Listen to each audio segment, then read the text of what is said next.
सजदे में मानता नहीं पर जिद आज কি কি দেখছো তাকিয়ে? আমাকে কেমন লাগছে তাই না?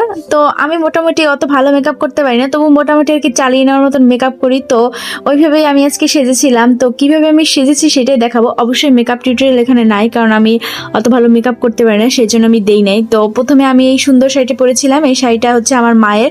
তো মায়ের কাছ থেকে আনার পরে আমি এই শাড়িটার সাথে এই ব্লাউজটা পরেছিলাম। এটা আমার আগে আলাদা বানানো আর কি ব্লাউজ। এইটার সাথে ব্লাউজ আমি বানাইনি। তো সাথে আমি এর সাথে একটা ঘড়ি পরেছিলাম। তো এর সাথে যে আমি জুয়েলারিটা পরবো, আসলে এই জুয়েলারিটা আমার হাজবেন্ড আমাকে গিফট করছিল একটা প্রোগ্রামে। তো আমার কাছে মনে হয় এটা আমার সব থেকে পছন্দের একটা গয়না। তো আমি পার্লের জিনিস এমনি অনেক খুব পছন্দ করি। তো আমার হাজবেন্ড আমাকে এটা দিয়েছিল।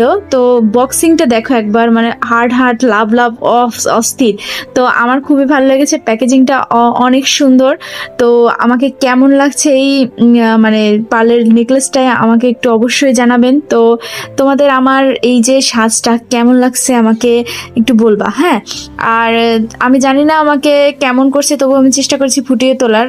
আমার এই ইয়াররিংটাও আমি দেখেছিলাম যে আমাকে কেমন লাগছে, বাট আমার ওইটা ভালো লাগে নাই, তাই আমি ওই জিনিসটা ইউজ করি নাই আর কি, পরি নাই। পার্লেরটাই পরছি, হাজবেন্ডও বলছে পার্লেরটা ভালো লাগে। তো আজকের ভিডিওটা এতটুকুই। আমি জানি না কেমন করে করতে পারছি বা আমার ভয়েসটা কেমন হয়েছে জানি না, তবুও সবাই যদি আমাকে একটু সাপোর্ট করেন তাহলে আশা করি আরো ভালো হবে।